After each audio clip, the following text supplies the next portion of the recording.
ان الحمد للہ نحمده ونستعینه ونستغفره ونؤمن به ونتوکل علیہ ونعوذ باللہ من شرور انفسنا ومن سیئات اعمالنا من يهده الله فلا مضل له ومن يضلل فلا هادي له واشهد ان لا اله الا الله واشهد ان محمدا عبده ورسوله اما بعد فان خير الحديث كتاب الله وخير الهدي هدي محمد صلى الله عليه وسلم وشر الامور محدثاتها وكل محدثة بدعة وكل بدعة ضلالة وكل ضلالة في النار فاعوذ بالله من الشيطان الرجيم بسم الله الرحمن الرحيم يا أيها الذين آمنوا اتقوا الله حق تقاته ولا تموتن إلا وأنتم مسلمون يا أيها الناس اتقوا ربكم الذي خلقكم من نفس واحدة وخلق منها زوجها وبث منهما رجالا كثيرا ونساء واتقوا الله الذي تساءلون به والأرحام إن الله كان عليكم رقيبا يا أيها الذين آمنوا اتقوا الله وقولوا قولا سديدا يصلح لكم أعمالكم ويغفر لكم ذنوبكم ومن يطع الله ورسوله فقد فاز فوزا عظيما۔ تمام تعریف و توصیف و کبریائی و بڑائی اللہ رب العالمین کے لائق و زیبا ہے، جس نے ہم تمام کو امت محمدیہ میں پیدا ہونے کا شرف بخشا۔ انگن درود و سلام ہو تمام انبیاء کرام پر، بالخصوص میرے اور آپ کے آخری نبی جناب محمد رسول اللہ صلی اللہ علیہ وسلم کی ذات مقدسہ پر، جنہوں نے دین اسلام کی تعلیمات کو ہم تک پہنچانے کی خاطر بے شمار تکالیف برداشت کیے۔ محترم حاضرین جمعہ، مختصر سی حمد و ثنا کے بعد میں اپنے اصل موضوع کی طرف آتا ہوں۔ جمعہ کی مناسبت سے جو موضوع متعین کیا گیا ہے، پردے کی اہمیت۔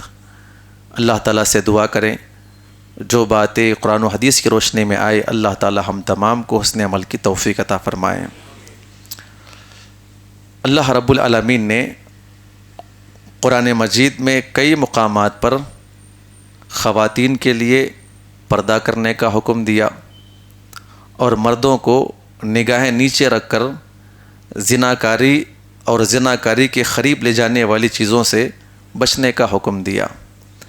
ایک پاک اور صاف و شفاف معاشرہ بنانے کے لیے اللہ رب العالمین نے اور اللہ کے نبی صلی اللہ علیہ وسلم نے کچھ فرامین نازل فرمائے ہیں امت کے لیے، مسلمانوں کے لیے، انسانوں کے لیے۔ اگر ہم عرب کی تاریخ کا مطالعہ کریں گے تو آپ کو معلوم ہوگا پردے کا حکم نازل ہونے سے پہلے، اور جاہلیت کا مطالعہ کریں تو ہمیں معلوم ہوگا کہ اس زمانے میں بے پردگی عام تھی۔ ایک پیشہ یہ بھی ذکر کیا گیا ہے کہ اس زمانے کے بڑے رئیس لوگ جو ہے خادماؤں کو خریدتے تھے، خواتین کو خریدتے تھے اور زنا پہ لگا دیا کرتے تھے، اس کی قیمت کھایا کرتے تھے۔ بے پردگی عام تھی، شراب نوشی عام تھی۔ نبی صلی اللہ علیہ وسلم جب نبی بن کر دنیا کے اندر آئے تو اللہ رب العالمین نے وقتاً فوقتاً معاشرے کو پاک کرنے کے اصول فرمائے۔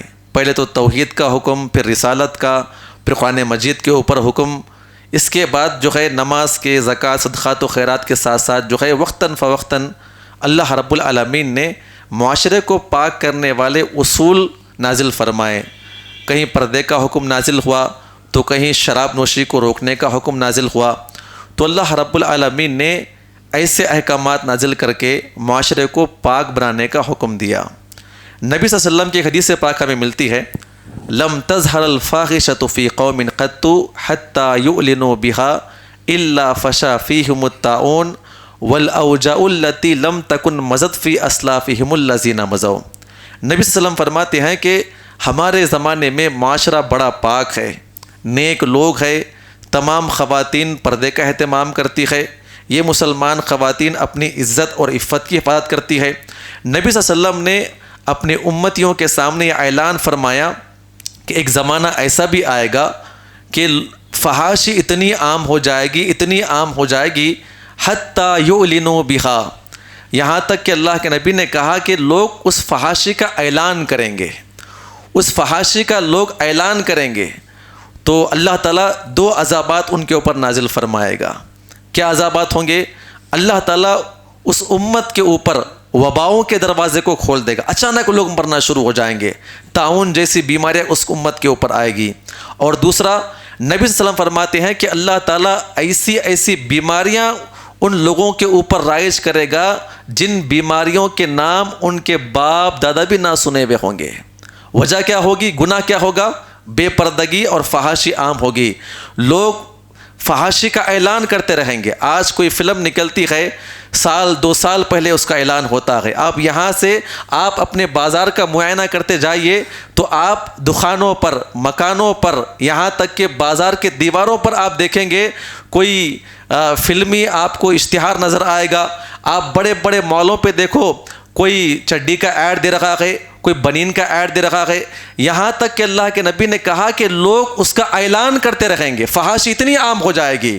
اور ایک حدیث پاک آپ نے سنا ہوگا کہ زنا اتنا عام ہو جائے گا، اتنا عام ہو جائے گا کہ لوگ عام راستوں پر زنا کرنا شروع کر دیں گے، برہنہ ہو کر زنا کرنا شروع کریں گے۔ اور اس دور کا سب سے بڑا ولی وہ ہوگا جو کہے گا کہ اگر آپ کو زنا ہی کرنا ہے تو ذرا اس دیوار کے پیچھے آپ کر لے۔ تو اشارہ کیا گیا ہے کہ یہ آنے والے زمانے کے اندر فحاشی عام ہو جائے گی، زناکاری عام ہو جائے گی، جہالت عام ہو جائے گی، بے پردگی عام ہو جائے گی۔ اس وقت میرا اور آپ کا رویہ کیا ہونا چاہیے؟ نبی علیہ السلام، اللہ تعالیٰ نے ارشاد فرمایا، یا ایھا الذین آمنوا قوا انفسکم واہلیکم نارا۔ یہ قیامت تک کے لیے ہے۔ اگر آپ چاہتے ہیں آپ کے گھر والے محفوظ ہو، آپ چاہتے ہیں کہ آپ جہنم کے عذاب سے محفوظ رہیں، تو قرآن سب سے پہلے خود کی اصلاح کرنے کا حکم دیا ہے۔ اگر آپ چاہتے ہیں کہ آپ کے بچے نیک ہو، اگر آپ چاہتے ہیں کہ آپ کے بچے پردے والے ہو، اگر آپ چاہتے ہیں کہ آپ کے بچے نمازی ہو، اگر آپ چاہتے ہیں کہ آپ کے بچے عفت والے ہو، پاک دامن ہو، گناہوں سے محفوظ ہو، تو قرآن نے فارمولہ یہاں پر پیش کیا ہے کہ ماں باپ سب سے پہلے اپنے آپ کو گناہوں سے محفوظ رکھے۔ اگر آپ چاہتے ہیں کہ آپ کے بچے فون نہ لے تو مجھے اور آپ کو فون سے اعتراض کرنا ہوگا۔ اگر آپ چاہتے ہیں کہ میرے اور آپ کے بچے نمازی بن جائے تو سب سے پہلے مجھے اور آپ کو نمازی بننا ہوگا۔ قرآن نے یہ اعلان کر دیا ہے، اصلاح یہاں سے ہونی چاہیے۔ اگر آپ چاہتے ہیں کہ آپ کے بچے نیک ہو، پاک ہو، پارسا ہو، تو سب سے پہلے مجھے اور آپ کو نیک ہونا ہوگا، پارسا ہونا ہوگا۔ میری اور آپ کی نگاہیں نیچی ہونی چاہیے۔ میری اور آپ کی نگاہیں اگر اوپر اڑتی ہے، کسی بہن بیٹیوں کے خلاف اڑتی ہے، تو آپ یہ تمنا کبھی نہ کریں کہ آپ کے بچے جو ہے گناہوں سے محفوظ رہیں گے۔ تو قرآن نے یہاں پر حکم دیتے ہوئے کہا ہے، جب ایسا زمانہ آئے گا تو کیا کرنا ہوگا؟ سب سے پہلے، یہ تو ہر زمانے کی بات ہے، ہر گناہ سے بچنے کی بات ہے۔ اگر پردے کے معاملے کو لے کر دیکھیں تو سب سے پہلے مجھے اور آپ کو گناہوں سے بچنا ہوگا، تب جا کر میرے اور آپ کے بیوی بچوں کے اندر یہ توفیق آئے گی۔ اللہ تعالیٰ ان کے اندر بھی بات ڈالے گا کہ ہم کو بھی گناہ سے محفوظ رہنا ہے۔ اللہ تبارک و تعالیٰ ہم تمام کو ایسے گناہوں سے محفوظ رہنے کی توفیق عطا فرمائے۔ میرے بھائیو، عمر بن خطاب رضی اللہ عنہ نے جب دیکھا کہ امہات المومنین نبی صلی اللہ علیہ وسلم کی جو بیویاں ہیں اس زمانے میں فتوے دیا کرتی تھی، ان کے پاس علم ہوا کرتا تھا، سارے لوگ جو ہے آ کے ان کے پاس فتوے طلب کیا کرتے تھے، مسئلے مسائل پوچھا کرتے تھے، کیونکہ نبی صلی اللہ علیہ وسلم کی بیویوں کا مقام جو بیان کیا گیا ہے کہ وہ امت کی مائیں ہیں۔ جیسے ہم اپنی ماؤں کو دیکھتے ہیں، جیسے ہم اپنے ماؤں کے بارے میں ایک لفظ بھی، ایک لمحہ بھی ایسا نہیں آتا ہے کہ ہم اپنی ماں کو گندی نگاہ سے نہیں دیکھتے ہیں، تو اللہ تعالیٰ نے امہات المومنین کے لیے حکم فرمایا ہے کہ آپ نبی کی بیویوں کو اپنے ماں کی طرح اس نگاہ سے آپ دیکھیں تاکہ آپ کے نگاہوں کے اندر وہ گندی نگاہ نہ آئے۔ عمر بن خطاب نے دیکھا کہ زمانہ بڑھ رہا ہے، لوگ اسلام قبول کر رہے ہیں اور منافقین بھی ہے، مسلمان بھی ہے، کئی قسم کے لوگ آتے ہیں جن کا ایمان مضبوط بھی ہے اور ایسے بھی لوگ ہیں جن کا ایمان کمزور بھی ہے، اور وہ بلا جھجک آ کر نبی صلی اللہ علیہ وسلم کی بیویوں کے پاس آ کر سوال کرتے ہیں، کہ اس آیت کا مطلب کیا ہے، فلاں کا مطلب کیا ہے، فلاں کا مطلب کیا ہے۔ عمر بن خطاب نے یہ معاملہ دیکھا، نبی پاک کے پاس بالکل قریب آئے اور آ کر کہا کہ اللہ کے نبی صلی اللہ علیہ وسلم، دل کہتا ہے، مشورہ ہے شاید کہ آپ قبول کر لیں. اور میرا ذہن یہ کہتا ہے کہ ایسے ایسے لوگ بھی موجود ہیں ہمارے مسلمانوں میں، اللہ کے ولی بھی موجود ہیں، نیک لوگ بھی موجود ہیں، لیکن کمزور ایمان والے بھی موجود ہیں. آپ کی بیویاں ہیں، لہٰذا آپ اپنی بیویوں کو پردے کا حکم دیجئے. کس کا حکم دیجئے؟ حجاب کا حکم دیجئے. آپ پردے کا حکم دیجئے تاکہ آپ کی بیویاں پردے کے آڑ میں رہ کر مسئلے مسائل کو پیش کرے. کوئی بھی سوال کرنے کے لیے آئے وہ پردے کے اس جانب رکھے، اور سوال کرنے والا پردے کے اس جانب رکھے. آپ اپنی بیویوں کو پردے کا حکم دیجئے.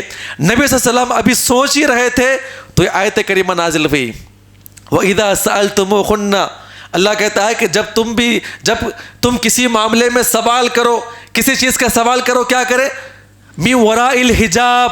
حجاب کسے کہتے ہیں؟ اللہ تعالیٰ نے یہاں پر واضح الفاظ میں بیان فرمایا. حجاب کسے کہ حجاب کا مطلب کیا ہے؟ اسکاف کو ہم حجاب کہتے ہیں. حجاب کا مطلب یہ ہے کہ عورت یہاں پر کھڑی ہو، بیچ میں پردہ ہو اور مرد وہاں پر موجود ہو. من وراء الحجاب اس سے کہتے ہیں پردے کی آڑ میں خواتین اس سائڈ ہو، اس سائڈ مرد ہو اور بیچ میں پردہ ہو.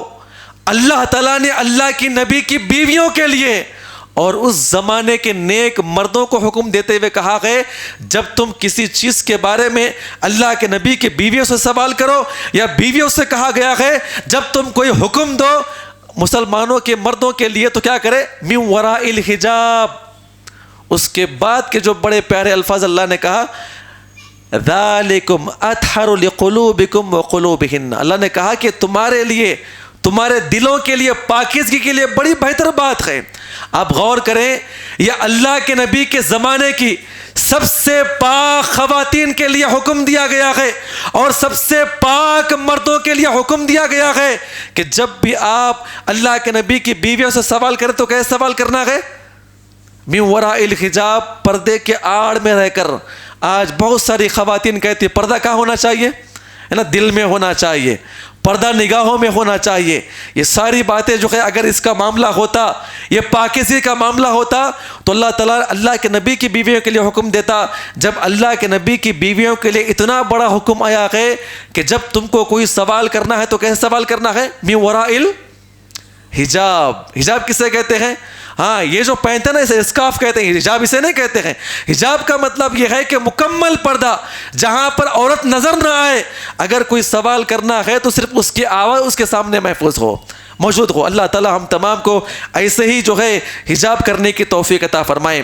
اللہ تعالیٰ نے سورہ احزاب میں، سورہ نور میں کئی مقامات پر پردے کا حکم دیا ہے. پہلے اللہ نے حکم دیا مردوں کے لیے قل للمؤمنین. اللہ کے نبی سے کہا گیا کہ اللہ کے نبی یہ مومن مردوں کو آپ حکم دے. کیا حکم دے؟ آپ اپنی نگاہوں کو نیچے رکھیں. کہاں پر نیچے رکھیں؟ نیچے رکھیں. جب بھی آپ راستے سے باہر نکلے، جب آپ نکلتے ہیں تو کئی مرد و خواتین آپ کے سامنے آتے ہیں. نگاہ کہاں ہونی چاہیے؟ آپ اپنی نگاہوں کو نیچے رکھیں. راستہ آپ کے سامنے ہے، آپ نگاہوں کو نیچے رکھ کر چلیں. یہ اللہ کے نبی صلی اللہ علیہ وسلم کی یہ پاک اخلاق ہوا کرتے تھے. جب بھی آپ چلتے تو آپ اپنے آپ کو جھکا کر، نگاہ نیچے ہوا کرتی تھی اور آپ اپنے راستے کو دیکھ کر چلا کرتے تھے. اور دوسرا اللہ حکم دیتا ہے کہ اپنی شرمگاہوں کی حفاظت کریں، زناہوں سے اپنے آپ کو محفوظ رکھیں. تو اللہ تعالیٰ کہتا ہے کہ ذالک ازکا لکم، تمہارے لیے کیا ہے؟ پاکیزگی کی علامت ہے. جو مرد راستہ چلتے ہوئے نگاہوں کو نیچے رکھتے ہیں اور اپنے آپ کو گناہوں سے محفوظ رکھتے ہیں تو یہ پاک مردوں کی علامت ہے. اللہ تعالیٰ ہم تمام کو ایسے ہی راستہ طے کرنے اور چلنے، اس تعلیمات پہ عمل کرنے کی توفیق عطا فرمائیں. اللہ نے آگے بیان فرمایا جہاں پہ مردوں کا حکم کہ نگاہ نیچے رکھنا ہے، وَقُلْ لِلْمُؤْمِنَاتِ يَغْضُضْنَ مِنْ أَبْصَارِهِنَّ وَيَحْفَظْنَ فُرُوجَهُنَّ. اللہ کہتا ہے کہ جب بھی یہ خواتین باہر نکلے، اے اللہ کے نبی آپ مومنہ عورتوں سے حکم دیں نگاہ کیا رکھیں؟ نیچے رکھیں، شرمگاہوں کی حفاظت کرے. وَلَا يُبْدِينَ زِينَتَهُنَّ إِلَّا مَا ظَهَرَ مِنْهَا. تیسرا حکم کیا ہے؟ اپنے زینت کے چیزوں کو ظاہر نہ کرے. اللہ تعالی ہم تمام کو یہ جملہ سمجھنے کی توفیق عطا فرمائے. یہ خواتین کے لیے حکم دیا گیا ہے. جب بھی خواتین نکلے، جب بھی خواتین باہر جائے، کیا کرنا ہوگا؟ نگاہ کہاں پر ہونی چاہیے؟ نیچے ہونی چاہیے. نمبر دو پردے کی حفاظت ہونی چاہیے. نمبر 3 وَلَا يُبْدِينَ زِينَتَهُنَّ إِلَّا مَا ظَهَرَ مِنْهَا. اللہ حکم دیتا ہے کہ زینت کو ظاہر نہ کرے. اب زینت کسے کہتے ہیں؟ زینت کسے کہتے ہیں؟ اگر آپ اٹھا کر دیکھ لیں تو آپ کو معلوم ہوگا. میرے اور آپ کے دنیا کے اندر کوئی بھی خاتون ہے جب باہر نکلتی ہے تو کپڑے پہن کر نکلتی ہے. میری اور آپ کی گھر کی خواتین کپڑے پہنی بھی ہوتی ہے. زینت کس چیز کا نام ہے؟ اللہ تعالیٰ حکم دیتا ہے کہ جب یہ گھر سے باہر نکلے تو وہ برقعے کا اہتمام کریں. زینت کے طور پر خوبصورت دکھنے کے لیے جو وہ کپڑے پہنتی ہے اسے زینت کہتے ہیں. بدن تو وہ چھپاتی ہے کپڑے پہن کر, اس کے بعد جو بناؤ سنگار کرتی ہے, جو کپڑے پہنتی ہے, اللہ تعالیٰ حکم دیتا ہے کہ وہ اپنے کپڑوں کو بھی کیا کرے. اور برقع پہننے کا مطلب کیا ہے؟ گھر سے باہر نکلتی میری اور آپ کی خواتین برقع کیوں پہنتی ہے؟ جو کپڑے پہنی ہوئی ہے اس کو چھپانے کے لیے برقع پہنتی ہے. اللہ حکم دیتا ہے جو تم کپڑے پہنے ہوئے ہو, اللہ تعالیٰ حکم دیتا ہے کہ وہ جب گھر سے باہر نکلے کیا کرنا ہوگا. وَلَا يُبْدِينَ زِينَتَهُنَّ, اپنے زینت کے چیزوں کو ظاہر نہ کریں. جو وہ کپڑے پہنی ہے, جو وہ زیورات پہنی ہوئی ہے, جو وہ پہنی ہوئی اپنے گھر کے اندر رہا کرتی ہے, اللہ حکم دیتا ہے کہ وہ کیا کرے برقعے کا اہتمام کرے سر سے لے کر پیر تک. کیا وہ چیز پہنی ہے وہ لوگوں کو ظاہر نہ ہو جائے. یعنی اللہ حکم دیتا ہے کہ پہننے والی چیز بھی غیر مردوں کے لیے پردہ ہے. اللہ تعالی ہم تمام کو اس سے بچنے کی توفیق عطا فرمائے. آج آپ برقعوں کا کیا معاملہ ہے دیکھیے, ہے نا. برقع آج زینت بن چکا ہے. برقع ہی کیا ہے؟ زینت بن چکا ہے. برقعے ایسے آ چکے ہیں کہ انسان عورت کی جو ہے جسم چھلکتا ہے, اور برقعے ورائٹی کے نکلے ہیں. بیل بوٹے اترے ہوئے, یہ اوپر ایک سیٹنگ ہے, نیچے ایک سیٹنگ ہے, یہاں پر ایک فٹنگ ہے, عجیب و غریب برقعے نکلے ہوئے ہیں. اللہ حکم دیتا ہے کہ زینت کے طور پر جو چیز آپ پہنتے ہیں اس کو ظاہر نہ کریں. آج یہاں پر برقعے زینت بن چکا ہے. اللہ تعالی ہم تمام کو ڈھیلا ڈھالا. کیسے؟ جب خواتین نکلے باہر تو جسم کے اعضاء نمایاں نہ ہو, نمودار نہ ہو, ایسا برقع پہنے کہ جسم کی بناوٹی ظاہر نہ ہو. وَلَا يُبْدِينَ زِينَتَهُنَّ إِلَّا مَا ظَهَرَ مِنْهَا. ایسا اہتمام کرنے کے باوجود اگر کوئی چیز ظاہر ہو جاتی ہے اللہ تعالیٰ اسے معاف کرنے والا ہے, اس کے اوپر پکڑ نہ ہوگی. اللہ تعالیٰ ہم تمام کو ایسے ہی اہتمام کرنے کی توفیق عطا فرمائے. اللہ تعالیٰ اسی آیت کریمہ کے اندر دوسرا حکم دیتے ہوئے کہتا ہے وَلَا يَضْرِبْنَ بِخُمُرِهِنَّ عَلَى جُيُوبِهِنَّ. اللہ حکم دیتا ہے جب گھر کے اندر رہے تو کیا کرنا ہوگا؟ اپنے دوپٹوں کو کہاں پر ڈال لے؟ اپنے سینے پہ ڈال لے. کہاں پہ ڈال لے؟ سینے پہ ڈال لے. گھر کے اندر جو میرے اور آپ کے بڑے بھائی ہیں, بچے ہیں, باپ ہیں, رشتے محرم کے ہیں, ان کی بھی نگاہیں ہیں. اگر بچیاں جوان ہو چکی ہیں تو باپ کی نگاہ, بھائی کی نگاہ, اصل میں وہ نگاہ نہ ہو لیکن پھر بھی نگاہ عورت کے بدن پہ پڑتی ہے. اللہ نے حکم دیا ہے کہ جب بھی گھر کے اندر باپ داخل ہو, آپ کا سگا بھائی داخل ہو, یا آپ کے بیٹے داخل ہو جو کہ بالغ ہو چکے ہیں, اللہ کیا حکم دیتا ہے؟ کہاں پر ڈال لے؟ اپنے سینے کو چھپا لے, اور ہو سکا تو دوپٹہ اپنے سر سے لے کر اپنے سینے پر ڈال لے. کیونکہ بچوں کی بھی نگاہ ہوتی ہے, بھائی کی بھی نگاہ ہوتی ہے, باپ کی بھی نگاہ ہوتی ہے, سسر کی بھی نگاہ ہوتی ہے. جہاں پر پردہ کرنا ضروری نہیں, اللہ حکم دیتا ہے کہ اپنے گریبان کو کہاں پر یہ ڈھانپ کر چلے. اللہ تعالیٰ ہم تمام کو اپنی بچیوں کو تعلیم دینے کی توفیق عطا فرمائے. آپ اپنی بچیوں کو تاکید کریں, گھر کے اندر جب بھی بھائی داخل ہو, باپ آ رہا ہو, یا آپ کے ماما آتے ہو, یہ جو حلال رشتے بھی جب بھی داخل ہوتے ہو, آپ اپنی بچی کو تاکید کریں کہ ان کے داخل ہوتے ہوئے معلوم ہو جائے تو کہاں پر دوڑے سب سے پہلے؟ ہاں, پردوں کی طرف نکل جائے, یا پھر اپنے اوڑنیاں اپنے سر پر اور کہاں پر داخل کر لے. اللہ تعالی ہم تمام کو اس نے عمل کی توفیق عطا فرمائے. لیکن میرا اور آپ کا گھر کا ماحول دیکھیں, اشارہ کسی کی طرف نہیں ہے. میری اور آپ کی بہن بیٹیاں گھر کے اندر کیا پہنتی ہے نا؟ وہی ٹی شرٹ، وہی نائٹ پینٹ جو مرد پہنتے ہیں، دن بھر وہی پہنی ہوئی ہوتی ہے. یہ پردہ ہے؟ یہ اچھے کپڑے ہیں؟ یہ باعزت گھرانہ ہے؟ یہ کیا معاملہ ہے میرے اور آپ کے گھر کے اندر؟ یہ اسلامی تعلیمات میرے اور آپ کے گھر سے باہر نکل رہی ہے. اللہ تعالی ہم تمام کو اپنی بچیوں کو مکمل پردہ، اچھے کپڑے، ڈھیلے ڈھالے کپڑے پہننے کی تاکید کریں گے انشاءاللہ.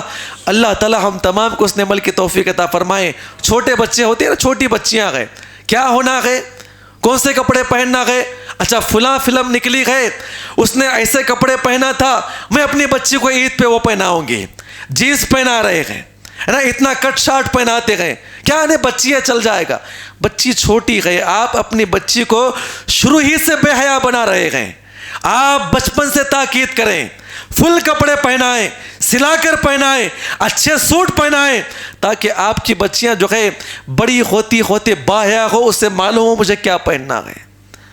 معلوم پڑا کہ بچی 13-15 سال کی ہو گئی، بالغ ہو چکی ہے، اب جو ہے باپ غصہ کرتا ہے، برقع پہننا ہوگا، یہ کپڑے نہیں پہننا ہوگا، حالانکہ وہ بالغ ہو چکی ہے.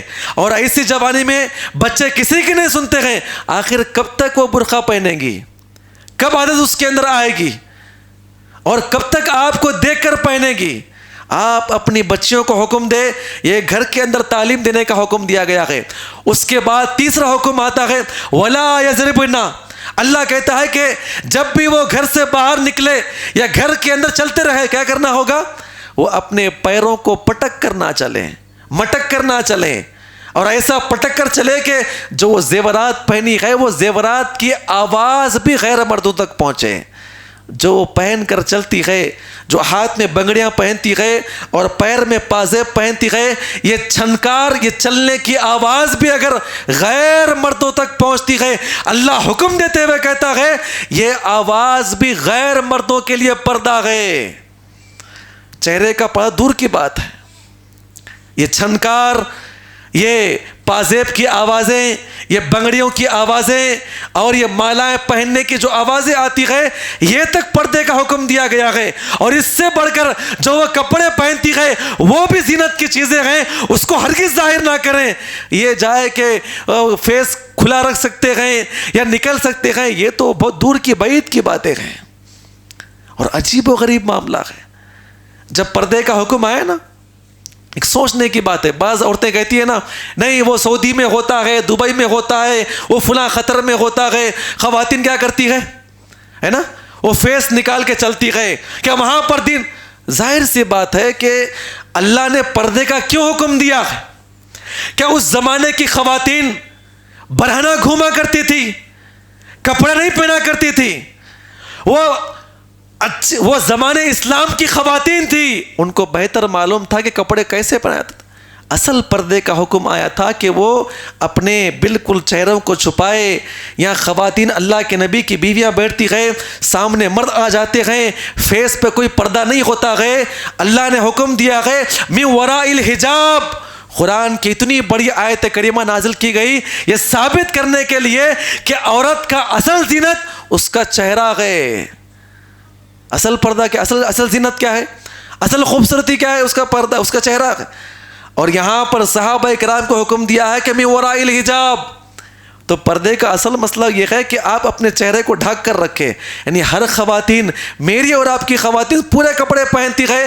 یہ جو حکم آیا ہے، اصل حکم کی حکمت معلوم یہ ہوتی ہے کہ آپ اپنے خواتین کو، اپنی بچیوں کو پردے کے ساتھ ساتھ یہ فیس کا بھی حکم دیں. اللہ تعالی ہم تمام کو جو ہے حسن عمل کی توفیق عطا فرمائے. اس کے بعد ایک اور آیت کریمہ نازل ہوتی ہے. اللہ تعالی ہم تمام کو حسن عمل کی توفیق عطا فرمائے. یا ایھا النبی، اے نبی پاک صلی اللہ علیہ وسلم، قل لازواجک. دیکھیں گھر سے حکم آ رہا ہے.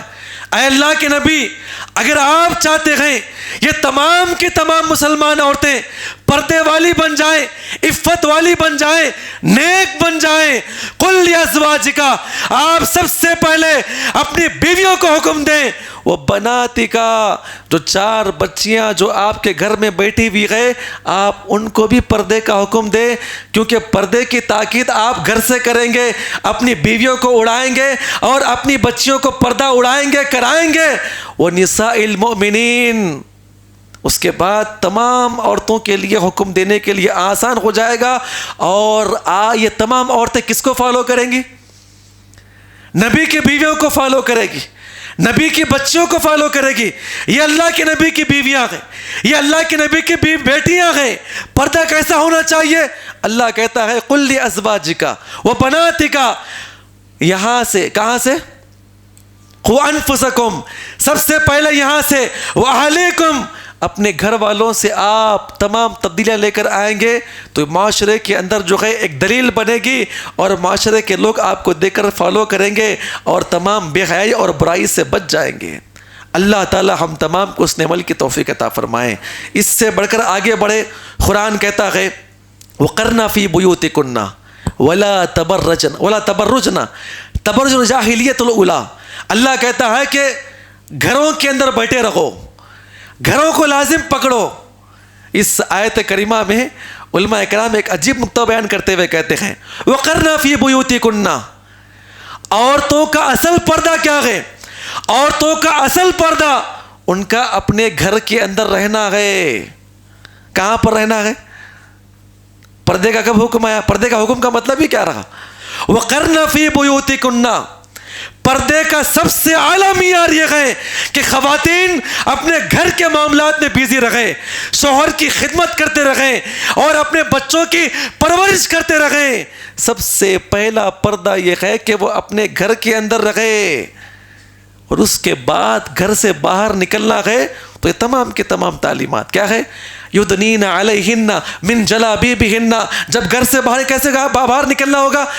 جلبات کہتے ہیں کہ ایسی چادر آپ یہاں سے داخل, اس زمانے میں چادر اڑا کرتے تھے لوگ.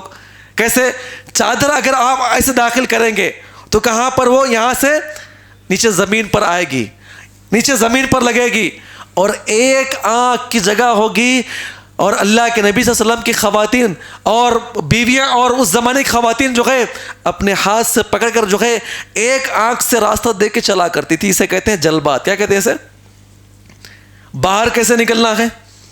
اصل پردہ کون سا ہے؟ گھر میں رہنا ہے, کام کاج کریں, شوہر کی خدمت کریں, پردے کا اہتمام کریں. یہ سب سے اعلیٰ قسم کا پردہ ہے. اگر نکلنا ہے تو اللہ حکم دیتا ہے جلبات. کیسے؟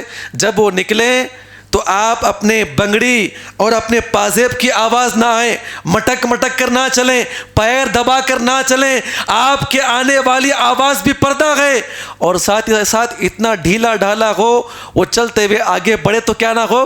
جسم کی بناوٹی, جسم کی بناوٹی ظاہر نہ ہو. اس کے بعد کے جو الفاظ گئے اللہ نے بیان فرمایا لِيُعْلَمَ مَا يُخْفِينَ مِن زِينَتِهِنَّ. اللہ تعالیٰ کہتا ہے کہ آپ کی جو اندرونی زینت ہے وہ ظاہر نہ ہو. اس کے بعد کے جو الفاظ اللہ بیان فرماتے ہوئے کہتے ہیں کہ اچھے اور برے خاندان کی پہچان کس سے ہوتی ہے؟ اسی پردے کے ذریعے سے ہوتی ہے. کیوں؟ اس زمانے کے اندر جو ہے فاحشہ عورتوں کے بارے میں بہت ساری باتیں بیان کی گئی ہیں, میں آپ کے سامنے پیش کروں گا. اللہ تعالیٰ ہم تمام کو اس عمل کی توفیق عطا فرمائے. پردے والی خاتون کو دیکھنے کے بعد اس زمانے میں لوگ اسے گندی نگاہ سے نہیں دیکھا کرتے تھے. یہ اونچے خاندان کی خاتون ہے اور بالکل پرنسس اور بڑے اونچے قبیلے کی خاندان کی عورت ہے, یہ پردے کا اہتمام کرتی ہے. اور جو پردے کا اہتمام نہیں کرتی وہ اس زمانے کی فاحشہ عورتیں ہوا کرتی تھی. اور اللہ نے کہا کہ جاہلیت کا پیروا نہ اختیار کرے, جاہلیت کا پیروا نہ اختیار کرے. اس کا کیا مطلب ہے؟ آپ کچھ حدیثیں دیکھ لیں جو آج میرے اور آپ کے گھروں کے اندر داخل ہو چکی ہے. اللہ تعالیٰ ہم تمام کو اس عمل کی توفیق عطا فرمائے. اللہ کے نبی نے کہا لعن اللہ الواصلہ والمستوصلہ والواشمہ والمستوشمہ. کیا مطلب ہے اس کا؟ اس زمانے کی زناکار خواتین جب بھی وہ اپنے طوائف خانوں میں بیٹھتی یا اڈوں کی دکان میں بیٹھتی, زنا کے اڈوں پر بیٹھتی, وہ کیا کرتی؟ لعن اللہ الواصلہ والمستوصلہ. لوگوں کو لبھانے کے لیے, اپنے پاس بلانے کے لیے, اپنی دکان چلانے کے لیے کیا کیا کرتی تھی؟ اپنے بالوں میں بال داخل کر کے کیا کیا کرتی تھی؟ لوگوں کے سامنے ظاہر ہوا کرتی تھی. بالوں میں بال داخل کرنا ہے نا. کچھ بوڑھی خواتین کیا کرتی ہے، وہ کالے بال کھینچ کے نکالنا، یا پھر وہ رنگت لینا، یا اگر کہیں جانا ہے پارٹی شارٹی کا کچھ کرنا ہے تو کیا کرتے ہیں، وہ آتی ہے نا وک پہنتے ہیں نا، وک پہنتے ہیں، بالوں میں بال ڈال کے جو ہے کچھ لال بال کچھ اندر سے کالے بال وہ باہر لے کر پھرنا. یہ آج کی خواتین جو ہے عمل کرتی ہے. یہ اس زمانے کی زناکار خواتین جو ہے اڈوں پر مردوں کو اپنی طرف مائل کرنے کے لیے کیا کرتی تھی. دوسرا کام کیا تھا، والواشمہ والمستوشمہ، اپنے جسم پہ گودنا اور گدوانا، ٹیٹو بنانا. اللہ کے نبی کہتی ہے، اللہ کے نبی بیان فرماتے ہیں، لعنت ہو ایسی عورتوں کے اوپر ٹیٹو بناتے ہیں. کوئی اپنے گردن پہ، کمر پہ، ہاتھوں پہ پورا یہ کرنا، یہ اس زمانے کی زناکار خواتین کی علامتیں ہوا کرتی تھی. اللہ کے نبی نے اپنے مسلمان خواتین کو حکم دیتے ہوئے کہا ہے آپ ہرگز ایسے کام نہ کریں. ایک اور روایت میں اللہ کے نبی صلی اللہ علیہ وسلم بیان فرماتے ہیں، الواشمہ والموتشمہ، لعنت ہو ایسی عورتوں کے اوپر کیا کرتی ہے، وہ گودتی ہے اور کیا کرتی ہے، گدواتی ہے، ٹیٹو بناتی ہے. والمتنمسات، کیا کرتی ہے، اللہ کے نبی بیان فرماتے ہوئے کہتے ہیں اپنے بھویں کو تراشتی ہے. کیا کرتی ہے، اپنے بھویں کو تراشتی ہے، دانتوں میں خلا پیدا کرتی ہے، مسکرائے تو اچھی معلوم ہو، بال لال پیلے کالے ہو، اور مرد اور دیکھیں آدھے کپڑے پہن کر بیٹھی ہوئی ہو، جسم پر ٹیٹو ہو، یہاں وہاں پر ٹیٹو ہو، تو لوگ زنا کرنے کے لیے پہلے اس کی طرف چلک کر آ جائیں. اللہ کے نبی نے فرمایا کہ یہ اس زمانے کی زناکار خواتین کی علامتیں ہوا کرتی تھی. اللہ کے نبی نے کہا کہ اے مسلمان خواتین، یہ ایسی حرکتیں ہرگز نہ کریں. یہ اس زمانے کے زناکار خواتین کی علامتیں ہوا کرتی تھی. اس کے بعد کے جو الفاظ اللہ کے نبی نے آگے بیان فرمایا، اللہ تعالی ہم تمام کو اس عمل کی توفیق عطا فرمائے. صحیح مسلم کے حدیث پاک اللہ کے نبی کہتے ہیں، نساء کاسیات عاریات ممیلات مائلات. آنے والے زمانے میں کچھ ایسی خواتین بھی آئے گی، کچھ ایسی خواتین بھی آئیں گی، کپڑے پہننے کے ساتھ ساتھ وہ ننگی نظر آئے گی، ادننگی ہوگی، آدھے کپڑے پہنیں گی. نساء کاسیات عاریات، یہ ایسی عورتیں ہوں گی جب چل رہی ہوں گی تو غیر مردوں کو اپنی طرف مائل کرنے کے لیے ایسے کپڑے پہنے ہوئے ہوں گی، خود بھی مائل ہوگی اور دوسروں کو بھی اپنی طرف مائل کرے گی. یہ بے پردگی کا نظام جو ہے آج میرے اور آپ کے گھروں تک پہنچ چکا ہے. اللہ تعالی ہم تمام کو اس عمل کی توفیق عطا فرمائے. ایک آخری بات، اپنی بات ختم کروں گا. اللہ تعالی ہم تمام کو اس عمل کی توفیق عطا فرمائے. یہ میرے پورے خطبے کا پیغام ہے.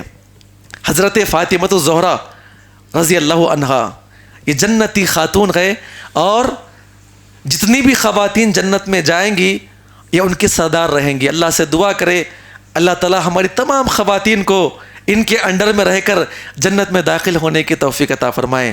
جو خاتون چاہتی ہے کہ حضرت فاطمہ الزہرا سے ملاقات کرے، امی عائشہ سے ملاقات کرے، خدیجہ الکبریٰ سے ملاقات کرے، ذرا آپ سوچیں وہ خواتین کیا ہوا کرتی تھی. حضرت فاطمہ الزہرا کے بارے میں آتا ہے وہ بالکل نبی صلی اللہ علیہ وسلم کے انتقال کے 6 مہینے، کتنے مہینے تک، 6 مہینے تک وہ زندہ رہی، اور کبھی ان کے چہرے پہ مسکراہٹ نہ آئی، بڑی غمگین ہوا کرتی تھی. والد صاحب کا انتقال، اللہ کے نبی صلی اللہ علیہ وسلم کا انتقال ہوا اور بڑی غمگین ہوا کرتی تھی. بالکل ان کے آخری ایام تھے، مرنے کے بالکل قریب تھے. حضرت اسماء بنت امیس رضی اللہ عنہا ان کے سامنے بیٹھی ہوئی تھی. یہ جو روایت ہمیں ملتی ہے، اللہ تعالی ہم تمام خواتین کو، مرد و خواتین کو اس پر عمل کرنے کی توفیق عطا فرمائے. بیٹھی ہوئی ہے بڑی فکر میں، حضرت اسماء کے سامنے کہتی ہے، کہا کہ بہن کیا بتاؤں، زندگی بھر ہم نے پردہ کیا ہے، جب سے ہم نے ہوش سنبھالا ہے پردے کا حکم آیا ہے، کسی غیر مرد نے ہمیں نہیں دیکھا ہے، زندگی بھر پردے کا ہم نے اہتمام کیا. مجھے ڈر اس بات کا ہے آج جنازوں کو دیکھتی ہوں، جنازوں کی حالت ہوا کرتی ہے کہ ایک خاتون مر جاتی ہے، کفن پہنایا جاتا ہے اور اس کے اوپر ایک چادر ہوا کرتی ہے. جب اس خاتون کا جنازہ نکلتا ہے دور سے معلوم ہوتی ہے یہ خاتون کا جنازہ ہے، کیونکہ کفن ٹائٹ ہوا کرتا ہے. چادر اوپر پڑنے کے بنا پر جسم چھلک کر باہر نکلتا ہے. وہ کہتی ہے کہ اگر میرا انتقال ہو جائے گا، میں نے زندگی بھر اپنی عزت کی حفاظت کی ہے، میں نے پردے کا اہتمام کیا ہے، میرا کیا ہوگا؟ میرے مرنے کے بعد جو ہے یہ تمام خواتین، مرد و خواتین کو معلوم ہوگا کہ فاطمہ کا جنازہ جا رہا ہے. وہ بڑی فکر کر رہی تھی. حضرت اسماء کہتی ہے اے اللہ کے نبی کی پیاری بیٹی، میں آپ کو ترکیب بتاتی ہوں. کہ کیا ترکیب ہے؟ ہم حبشہ میں رہا کرتے تھے. اس زمانے کے پرنسس جب بھی وہ انتقال کرتے تھے وہ کیا کرتے تھے؟ ایک ڈولا ہوتا ہے نا جہاں پہ لٹاتے ہیں، چارپائی ہوتی تھی. وہ کیا کرتے تھے؟ وہ خاتون کو کفن دے کر کیا کرتے تھے؟ لٹا دیا کرتے تھے. اور معلوم نہ ہو سکے یہ فلاں خاتون کا کیا ہے؟ جنازہ ہے. تو درخت کے بڑے بڑے ٹہنیاں پتے جو ہے اس چارپائی کیا کرتے تھے؟ کمان کی طرح بنایا کرتے تھے اور اس کے اوپر پتے ڈالا کرتے تھے. یہ بات سننے کے بعد فاطمہ مسکرا اٹھی. اللہ کے نبی کے انتقال کے بعد سے لے کر ان کے انتقال تک یہ پہلی مسکراہٹ تھی. وصیت کرتے ہوئے کہا اے اسماء، میرا انتقال ہونے کے بعد حضرت علی مجھے نہلائے اور جب جنازہ نکلے تو ایسے ہی میرے جنازے کا اہتمام کرے تاکہ لوگوں کو معلوم نہ ہو کہ یہ فاطمہ کا جنازہ ہے. اور کب نکالنا ہوگا؟ رات کے اندھیرے میں یہاں سے نکالے. اللہ سے دعا کرے اللہ تعالی ہم تمام کو، ہماری بچیوں کو ایسی تعلیمات پہ عمل کرنے کی توفیق عطا فرمائے. آمین. السلام علیکم و رحمۃ اللہ وبرکاتہ.